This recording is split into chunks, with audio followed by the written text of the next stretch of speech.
Merci François-Noël Buffet. Merci beaucoup de nous accompagner pendant cette première demi-heure. Vous êtes élu du Rhône, membre du groupe Les Républicains, président de la commission des lois du Sénat. On va évidemment parler de votre parti, mais d'abord, vous l'avez vu dans le journal, le nouveau Front populaire qui met en garde solennellement Emmanuel Macron contre le maintien prolongé de Gabriel Attal à Matignon et qui lui demande de se tourner immédiatement vers la gauche. Il doit le faire ? Absolument pas. Enfin, il est incroyable de pouvoir apporter quelques crédits aux propos tenus par ce mouvement d'extrême gauche. D'abord, il suffit d'être honnête intellectuellement pour constater que l'Assemblée nationale, certes disparate dans sa composition, est majoritairement de philosophie de droite. Je fais simple, il y a des nuances de droite, si je puis dire, mais majoritairement d'une philosophie de droite. Donc le reflet de la population, du vote de la population, c'est celui-là. LFI tente de pousser un avantage qu'en réalité elle n'a pas, nous sommes véritablement dans l'escroquerie intellectuelle. Ça me paraît très très clair. D'ailleurs, ils ne sont pas d'accord entre eux. Ça commence à se voir, on le savait, mais ça commence à se voir. Et puis tout de même, c'est un mouvement d'extrême gauche. Tous ? Vous mettez tout le monde dans le... Je parle de LFI. C'est un mouvement d'extrême gauche, compte tenu de son histoire, les propos qui ont été tenus, ce que l'on entend aujourd'hui. C'est sur la baya. Il faut supprimer l'interdiction de la baya dans les lycées. Enfin, nous qui venons de mener à la commission des lois une mission sur ce sujet au mois de mars dernier, on s'est rendu compte à quel point les proviseurs de tous les lycées et les professeurs ont été heureux de la décision qui avait été prise à l'époque par M. Attal de l'interdire, pour que la laïcité française soit respectée. Alors c'est là qu'on veut aller. C'est dans un parti politique qui veut renverser la Ve République, nos institutions, dans un parti politique dont le programme économique est totalement surréaliste, dans un parti politique qui, il y a quelques mois, critiquait le Rassemblement national tant et plus, et qui, hier ou avant-hier, par la voix de M. Bompard, estimait qu'il pouvait trouver un accord avec le RN pour faire tomber la réforme des retraites. C'est un parti politique qui a mis je reste poli, un bazar au sein de l'Assemblée nationale pendant ces 2 dernières années absolument incommensurable, portant une atteinte grave à l'institution elle-même et à ce que doit être l'Assemblée nationale. Enfin, tout de même, soyons sérieux. Alors, mais parmi le résultat des urnes, c'est que parmi les 4 blocs qui composent désormais l'Assemblée, c'est eux qui ont le bloc le plus important. Est-ce que c'est pas normal que ce soit eux qui aillent à Matignon ? Mais si demain, il y avait un accord entre les partis, j'allais dire républicains, pour faire très court, on se rend compte tout de suite que la majorité bascule. Et ce n'est pas eux qui sont premiers. Or, la politique, c'est aussi parfois, les circonstances l'imposent, de trouver peut-être des solutions pour éviter la situation du pire. Puis d'ailleurs, ne nous trompons pas. Si demain, M. Mélenchon ou quelques-uns de ses acolytes étaient nommés Premier ministre, leur gouvernement durerait le temps d'un petit déjeuner. Une motion de censure sera immédiatement votée dans les jours qui viennent et on recommencerait. Et ce n'est pas le cas pour tout le monde à partir du moment où aucun des blocs n'aura la majorité absolue. Alors, c'est une difficulté fondamentale, vous avez raison. Personne n'est à l'abri de cela. Mais il y a tout de même, dans l'intérêt du pays, je parle bien dans l'intérêt du pays, au-delà des personnes, à essayer de trouver des pistes, en tous les cas un chemin qui pour l'instant n'a jamais été utilisé, pour donner à notre France, à notre pays, un gouvernement qui puisse, si ce n'est faire, j'ose l'expression, la révolution, en tous les cas gérer le pays en ce moment. Enfin, dites-vous bien quand même, il faut quand même avoir conscience, et que nos concitoyens aient conscience que la situation interne de la France n'est pas bonne, mais il y a les événements internationaux ne sont pas bons. Enfin, la guerre en Ukraine continue, la situation entre Israël et le Hamas continue, la difficulté de la Nouvelle-Calédonie que tout le monde a oublié est encore là, il faut traiter. La situation des Français, la fragmentation, la fracture, les problématiques économiques sont là. Le pays est endetté plus que de raison. Et on va continuer de jouer ce petit jeu. Enfin, il y a un moment, moi je n'ai pas de pouvoir dans toute cette affaire-là, mais il faut prendre un peu de la hauteur et puis regarder où est l'essentiel. D'autant qu'on a appris ce matin qu'il y a eu un 10e mort dans des violences en Nouvelle-Calédonie, tué hier. Bien sûr. Un mot avant de parler de cette solution et de ce que vous prenez pour la suite. Emmanuel Macron, silencieux depuis dimanche, il a raison ou il doit parler ? Et je crois qu'il a raison pour l'instant de ne pas parler. Sincèrement, il nous a placés avec cette dissolution, il a placé le pays et les Français dans une situation extrêmement compliquée. Ce n'était pas nécessaire en tous les cas. Je ne parle pas du principe de la dissolution, mais ce n'était pas nécessaire à l'instant où il prend la décision. Bon, voilà, mais nous y sommes, c'est fait. Donc je crois qu'il n'a pas intérêt à parler. En tous les cas, il a intérêt à être dans son rôle de président de la République. Il y a un conseil à lui donner, qui est d'être le garant du bon fonctionnement de nos institutions et de l'apaisement du pays. Ce pays a besoin d'être apaisé, de trouver un moment de respiration et un moment de calme, y compris si les situations ne sont pas très faciles, mais nous avons besoin de cela. Ce climat entretenu par l'extrême gauche quasi pré-révolutionnaire, quand on voit que M. Quatennens s'appelle à marcher en direction de Matignon, ça nous fait penser à M. Trump aux États-Unis, où tout le monde a critiqué évidemment son attitude. On est dans le même état d'esprit, il ne faut pas se tromper. Alors, sur la suite, justement, les Républicains forment le 4e bloc de l'Assemblée nationale, même s'il est moins important que les 3 autres. Devez-vous faire alliance avec le camp présidentiel? Avez-vous les moyens de rester indépendant? Autant de points qui ont été discutés hier lors de votre réunion de groupe au Sénat. On voit ça avec Yann Effelé.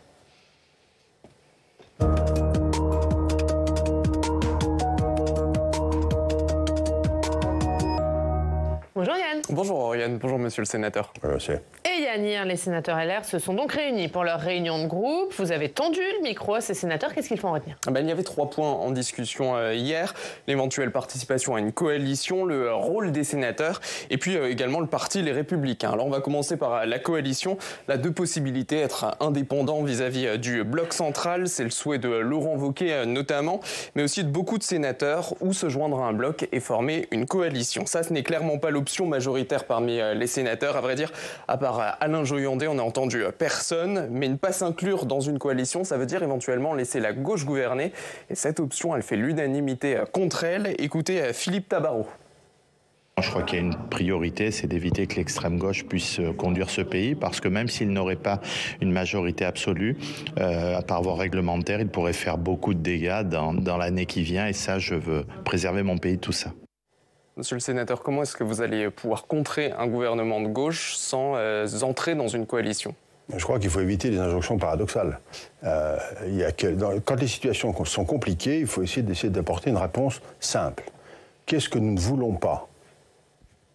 Nous ne voulons pas que les filles prennent le pouvoir. Ça, je crois qu'il faut être clair. Je ne vais pas revenir sur ce que j'ai dit il y a quelques instants. Qu'est-ce que nous voulons? C'est que la France, dans une période extrêmement difficile, au moins pour une durée d'1 an finalement, puisque la prochaine dissolution ne peut avoir lieu dans 1 an, trouve les moyens d'être gouvernée dans des conditions qui permettent que la raison reprenne sa place. Il y a des enjeux nationaux extrêmement importants, donc c'est ça, pour moi, la priorité. Mais concrètement, ça veut dire la quoi, question, elle est maintenant, en pratique, comment fait-on? Voilà, parce qu'hier, Édouard Philippe, il dit un accord technique. On fait un accord technique pour gérer les affaires pendant au moins 1 an. C'est ce qu'il a dit. Est-ce que vous dites c'est ça la bonne solution? La pratique, la situation de fait montre que les choses ne sont pas aussi simples que ça, qu'un simple discours de tribune, de plateau télévisé, fût-ce un matin très agréable. Mais il n'en demeure pas moins qu'il faut ouvrir la discussion. Si vous n'ouvrez pas les discussions, mais tel que le réclame Olivier Marleix aujourd'hui, tel que le réclame Xavier Bertrand, tel que le réclame d'autres, tel que le dit mon collègue Tabarot tout à l'heure, c'est sûr qu'il ne se passera rien. Donc il faut au moins, à minima, ouvrir quelques discussions pour voir si une piste existe ou pas. Et puis, comme la situation est tellement tendue et tellement difficile, chaque jour apporte son lot de nouveautés, qui nous dit que demain ou après-demain, les groupes tels qu'ils sont à l'Assemblée nationale seront dans la composition qu'on imagine. On entend dire que ça ne se passe pas très bien au sein du nouveau Front populaire, on entend dire que certains élus bougeraient de groupe. En fait, l'arbitre va être très partiellement la composition des groupes politiques, et ce sera le jour de l'installation de l'Assemblée nationale, c'est-à-dire le 18, où on saura les choses.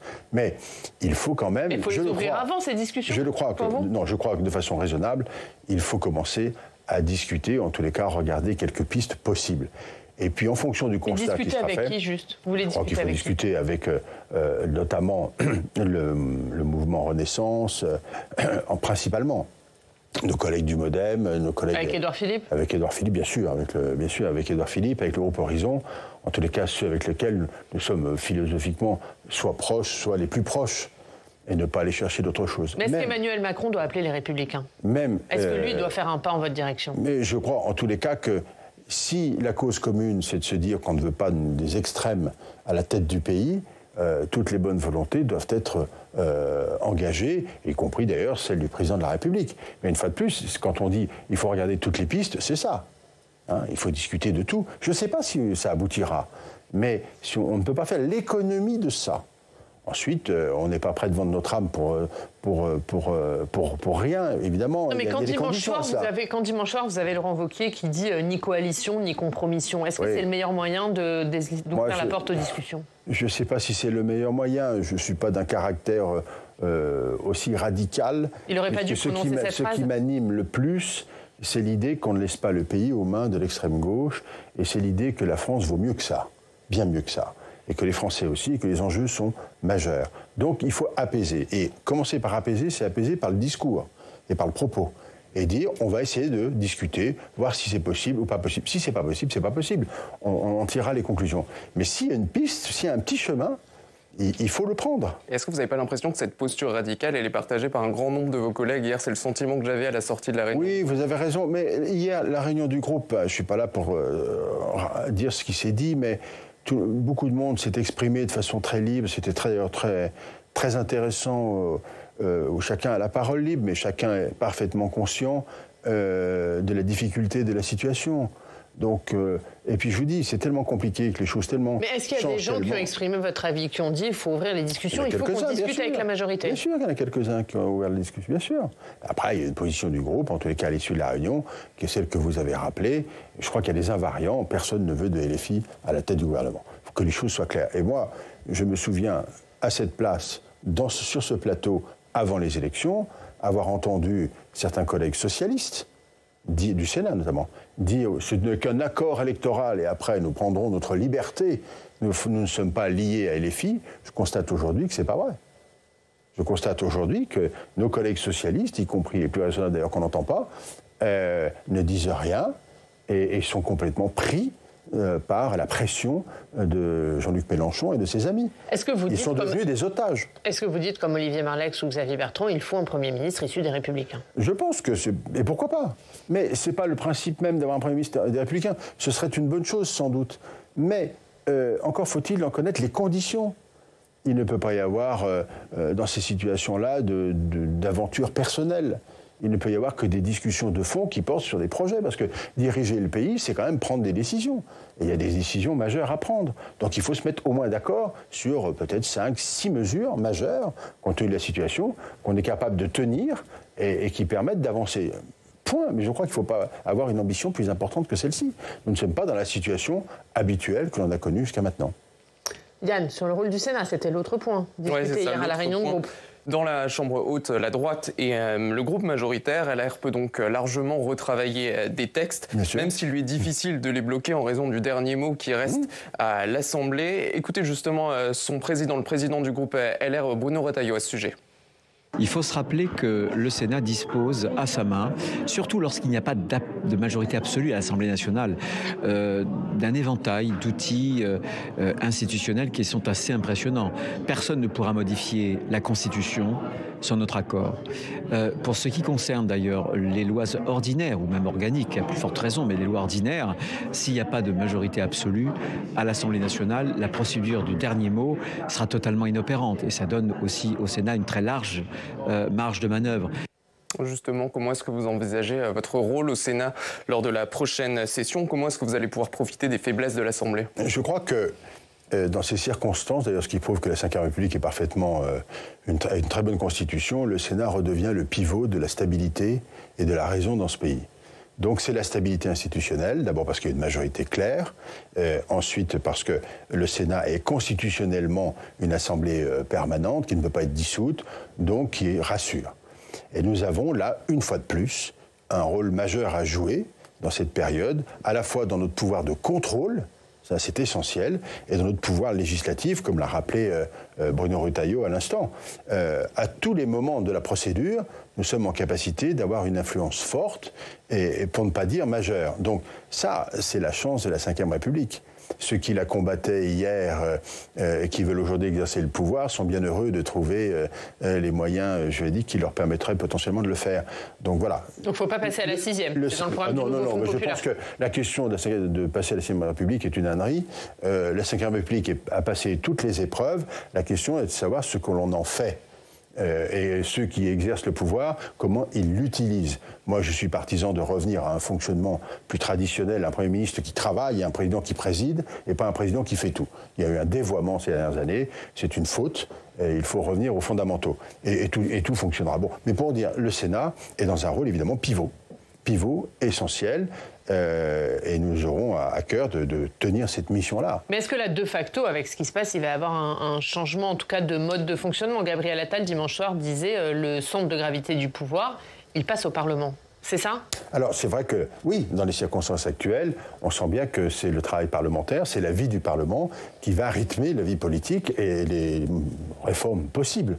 C'est certain que quand vous avez un gouvernement qui n'a pas la majorité à l'Assemblée nationale, c'est moins évident pour lui, il doit trouver en permanence des compromis. C'était déjà le cas avant les élections législatives, c'est encore plus le cas aujourd'hui et demain, si toutefois on arrive à trouver la solution d'équilibre que j'appelle de mes voeux, parce qu'elle est utile, pas pour nous personnellement, on s'en fiche, mais elle est utile pour le pays et pour les Français. Enfin, il faut voir à quel point nos concitoyens en ont assez de cette situation de tension. Il suffit, dans les comportements de tous les jours, de constater que ce climat-là est insupportable. Il y a besoin de retrouver un peu de calme, un peu de sérénité. Et je crois que les premiers qui doivent le faire sont les élus, en tenant pas des propos excessifs. Mais ça, c'est pas nouveau. Je suis pas sûr que la raison soit toujours présente. Et Yann, hier lors de la réunion de groupe des sénateurs, il a été question de l'avenir des LR aussi. Oui, puisque c'est même des Républicains, vous êtes nombreux à penser qu'il faut tout refaire. La marque est morte, disait même Bruno Retailleau. Aurélien Pradier, lui, a même largement pris ses distances avec le parti. Il a relancé son micro-parti. Oui. Est-ce que le risque, c'est pas l'éclatement des LR en plusieurs partis? Est-ce que vous pouvez encore y échapper? Écoutez, je crois que c'est moins une question de communication qu'une question de fond. Il me semble que les Républicains, issus de l'UMP et à l'origine d'autres partis politiques, ont besoin de se reposer sérieusement sur un corpus idéologique qui doit être refondé. Oui, c'est un travail de fond. Nous avons besoin de le faire, de ne pas parler simplement de tel ou tel sujet, mais d'être en capacité de proposer aux Français un projet, un destin collectif que plus personne ne porte. Mais on a l'impression qu'on entend ça depuis la fin du quinquennat de Nicolas Sarkozy. Nous sommes d'accord. La situation d'aujourd'hui n'est pas le résultat simplement de la situation d'aujourd'hui. Ça vient de loin. Et nous avons sincèrement, et pour être très direct, depuis la dernière élection présidentielle de 2017, après que François Fillon, dans les circonstances qu'on connaît, n'ait pas pu occuper la fonction présidentielle, cesser de perdre du terrain et de nous dégrader. Il nous manque un ou une leader, la question n'est pas ça, mais d'avoir un chef qui soit en capacité de refonder totalement le parti et d'abord son corpus idéologique avec une capacité à pouvoir proposer un destin collectif. Laurent Wauquiez, qui devrait prendre la présidence du groupe à l'Assemblée, il peut être ce chef? Attendez, on ne part pas de rien. Il y a un Sénat, il y a des collectivités locales, il y a des Français qui ont voté pour les Républicains, entre guillemets, canal historique. Donc sortons de cet épisode de M. Ciotti, mettons-le dehors le plus vite possible et repensons notre sujet. On lui retrouvera un nom, il n'y a pas de difficulté là-dessus et repartons. On ne part pas de rien, c'est ça qui est important. Alors, je ne sais pas s'il a été élu ou pas président de son groupe à l'Assemblée nationale. Non, il n'a pas été élu, mais Olivier Marleix, ce matin, dans le Figaro, dit qu'il ne sera pas candidat. Monsieur Marleix ne sera pas candidat. Et qu'a priori, ce serait Laurent Wauquiez. M. Wauquiez sera le président. Eh bien oui, il fait partie de ceux qui, évidemment, doivent se mettre au travail sur le fond. Ça, c'est fondamental. Si nous ne le faisons pas, nous serons en difficulté à nouveau très très vite. Et à ce moment-là, c'est un autre avenir qui nous attendra. Moi, j'appelle de mes voeux depuis longtemps que... C'est-à-dire la disparition? C'est la disparition qui vous attend? Si on n'est pas prudent, on disparaîtra, oui, bien sûr. C'est le corpus qu'il faut reprendre. C'est l'acte fondamental. Et le travail. Merci Yann, à tout à l'heure. À tout à l'heure, on parlera des dernières tractations à gauche et des difficultés à trouver un nom pour un Premier ministre. Voilà, vaste feuilleton là aussi. On va voir un nom pour un candidat Premier ministre, pas forcément pour un Premier ministre. On va voir l'actualité chez vous. On va à Lyon, on retrouve Romain Meltz. Bonjour Romain, merci beaucoup d'être avec nous. Vous êtes éditorialiste à Lyon Mag. On va revenir avec François-Noël Buffet. Vous voulez revenir avec François-Noël Buffet sur ce second tour des législatives dans le Rhône et la stratégie du Nini des Républicains. Oui, tout à fait. Vous en avez parlé, Monsieur Buffet, de la difficulté à trouver à la fois un corpus idéologique, ça vous en avez bien parlé, mais aussi une stratégie qui soit claire électoralement et donc claire pour les électeurs. On voit bien que vos électeurs, si on prend par exemple, je voulais prendre le contraste entre la 13e circonscription, alors évidemment tout le monde n'est pas lyonnais, donc c'est l'est de Lyon, ça va vers l'aéroport Saint-Exupéry, vous voyez, ça c'est la 13e circonscription. Et là on voit bien que le candidat LR c'est Philippe Meunier. Il est implanté là, il a été plusieurs fois, non, en tout cas une fois député. Et puis, au premier tour, il fait 6 000 voix. Alors, il fait 10%, il ne peut pas se maintenir, je pense qu'il est assez vexé. Il disparaît sans consigne de vote. Et puis, la candidate RN, c'est Tiffany Joncourt, c'est la seule candidate qu'on avait localement et qui était un peu connue. Et évidemment, elle est arrivée première au premier tour. Et au deuxième tour, elle fait 6 000 voix de plus. Est-ce que par hasard, ça ne serait pas les mêmes? Maintenant, contrastons avec une autre circonscription qui est la 9e, que vous connaissez aussi, qui n'est pas la vôtre, mais qui est celle du Beaujolais, où là, vous avez le candidat RN qui arrive très nettement en tête, mais le candidat LR est deuxième. Et là, le candidat PS se désiste. Et se désiste avec ses 16 000 voix, appelle à voter le candidat LR et effectivement, le candidat LR, Alexandre Pradier, est élu avec 16 000 voix en plus. Donc, vous voyez, comme vous dites, Monsieur Buffet, que vous n'avez pas de corpus, c'est tout à fait juste, mais du coup, vous laissez vos électeurs en disant ni dans une situation où certains vont aller soutenir le RN et à quelques kilomètres de là, d'autres vont aller soutenir chez vous. Et donc, il y a quand même une difficulté à comprendre ce que vous faites de vos électeurs. C'est une question douloureuse que vous posez, mais elle est juste. Je ne me sens pas concerné en réalité, puisque dans la 12e circonscription du Rhône, j'ai pris mes responsabilités et j'ai invité à voter pour le candidat du MoDem, qui était M. Cyril Isaac Sibyl. Et j'ai rappelé à cette occasion les principes qui étaient les miens, à savoir que, vous le savez, j'ai été maire, élu à Oullins pendant 30 ans, maire pendant 20 ans, sénateur. J'ai toujours gardé une ligne qui consistait à ne pas faire confiance et ne pas soutenir les extrêmes d'où qu'ils viennent.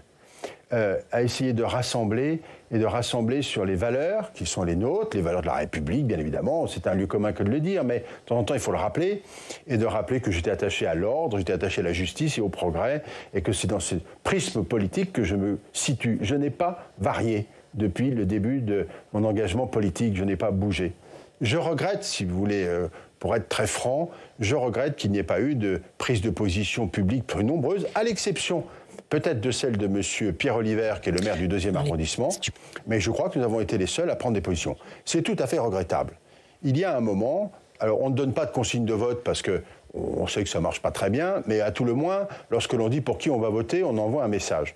Et je regrette que notre parti, notre mouvement, n'ait pas publiquement dit en quoi il croyait et ce qu'il voulait faire. Ça laisse les électeurs libres de faire ce qu'ils veulent, mais c'est un des soucis, et que vous avez relevé d'ailleurs. C'est l'absence de corpus idéologique, le fait que tout le monde est là, c'est un peu Parcoursup, où chacun est auto-entrepreneur dans son dispositif. C'est vrai dans le Rhône comme ailleurs. Il n'y a pas d'histoire. Et il y a un moment, il faut arrêter cela. Il faut quand même savoir où on habite, clairement. Et qu'on dise les choses. Je crois que les Français, quels qu'ils soient, ne vous reprocheront jamais d'être clairs. Jamais. Et ils respecteront sans doute plus ceux qui sont clairs que ceux qui ne le sont pas. Voilà, donc je regrette ça, et ça traduit parfaitement ce qu'on vient d'évoquer en début de cette émission. Romain, vous avez une autre question sur une autre circonscription, c'est la 12e du Rhône, où la question des PFAS a été au centre de la campagne. Ah oui, oui.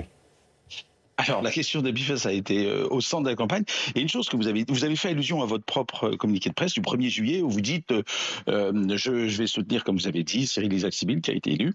Et vous dites je suis gaulliste, j'aime l'ordre, le progrès. Et je ne trouve rien de tout ça, ni dans le programme du RN, ni dans celui de LFI. Mais dans la 12e circonscription qui est la vôtre, il n'y avait pas de LFI. C'était une candidate société civile qui était peut-être proche des Verts, qui était médecin. Et donc, c'était quand même un peu étrange, ce soutien à Cyril Isaac Sibyl sur le rejet de LFI qui n'était pas là.